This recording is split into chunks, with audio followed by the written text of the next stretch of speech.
Welcome back to mornings. Welcome back to mornings in Winterthur. There, that's the correct pronunciation. My name's Mike Gray, and I'm a pastor in the Swiss Reformed Church here in town. And I originally planned to do a daily upload of a meditation on the Moravian texts of the day. In the meantime, I've noticed that there are an awful lot of people doing similar spiritual stuff online, and really good stuff. I've decided to pull back just a little bit. So instead of doing something every single day, what I'm planning to do is to upload according to the following schedule: Tuesday, Wednesday, and Friday, and then do something special on Sundays. We'll see how that goes. Take it one step at a time. This is new terrain for all of us. Anyway, here are the readings for today. Those who are far off shall come and help to build the temple of the Lord. That's from Zechariah chapter 6, verse 15. And then we have our New Testament reading. In Jesus Christ, you also are built together spiritually into a dwelling place for God. Paul writes that in Ephesians chapter 2, verse 22.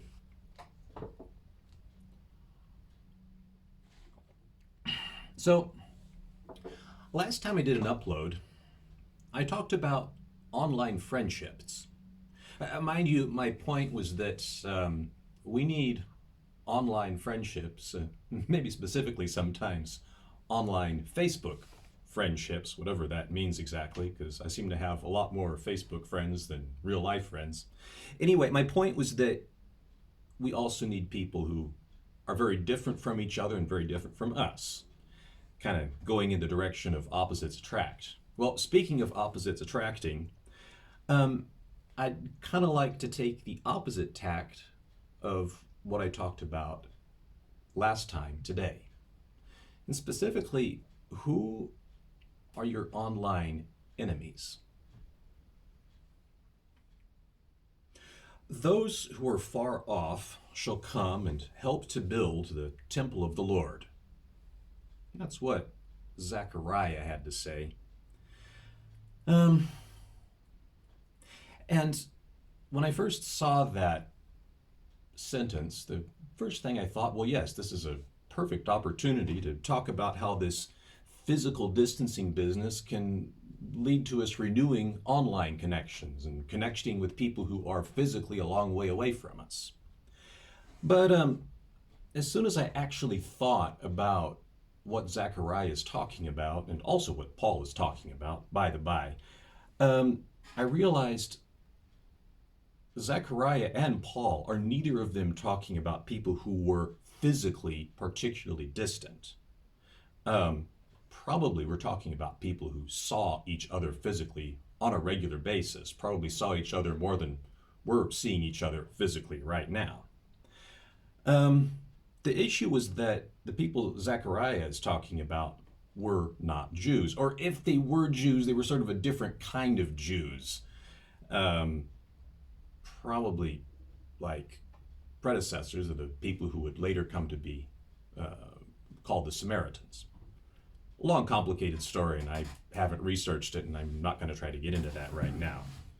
But the point was, Zechariah is talking about people who had a very long and intimate history with the Jews, and specifically had a long and intimate history of making life miserable for them. And even more, here's the thing Zechariah is trying to say.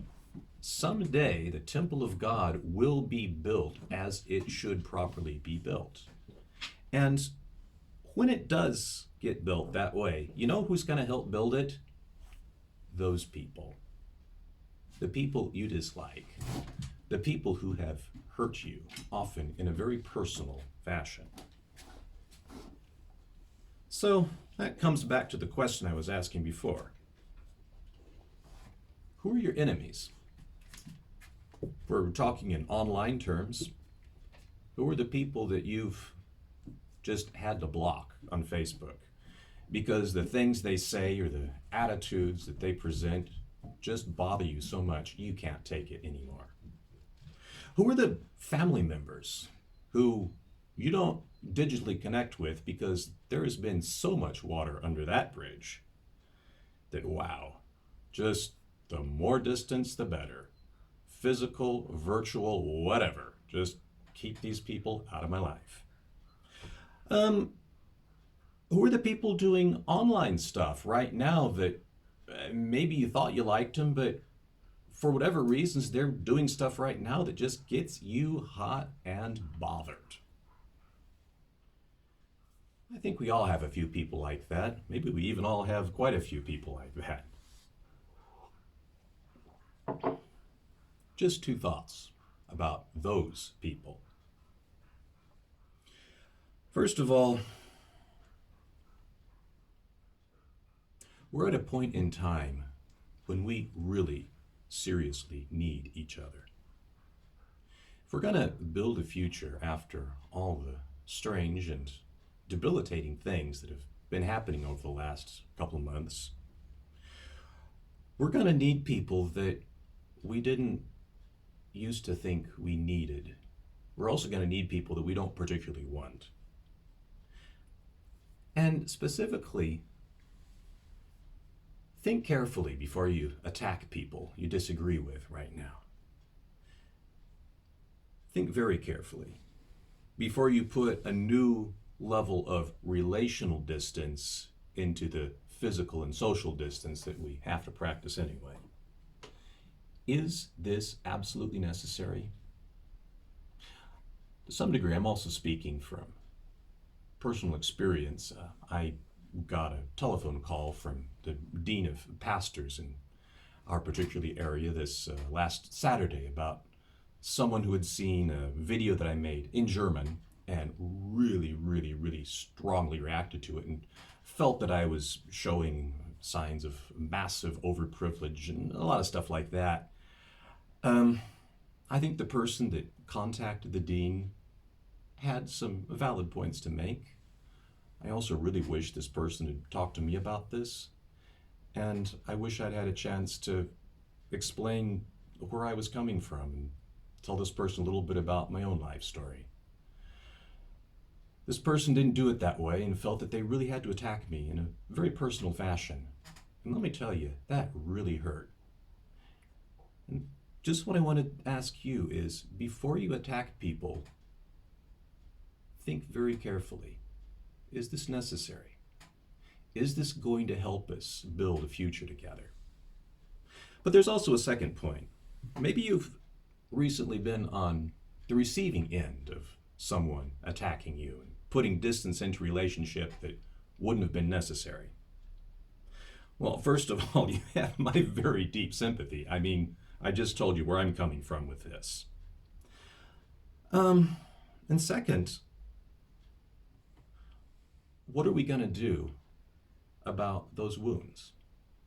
How are we going to deal with the hurt that happens when people treat us in a way that we find very unfair? Are we going to do things that will help our wounds to heal? Are we going to continue to show kindness and generosity? Or are we going to let wounds fester? Are we going to react to anger with anger, to attacks with attacks, and do things that will make this vision of building a future together even more difficult than it already is? Stuff to think about. Definitely stuff for me to think about. Here's today's prayer. Abiding God, we give you thanks for filling us with your Spirit. Enable us to see the holy in others and inspire us to encourage and build up one another. Amen. Well, stay safe, keep hope, be responsible about how you live online and offline. And may God bless us and keep us.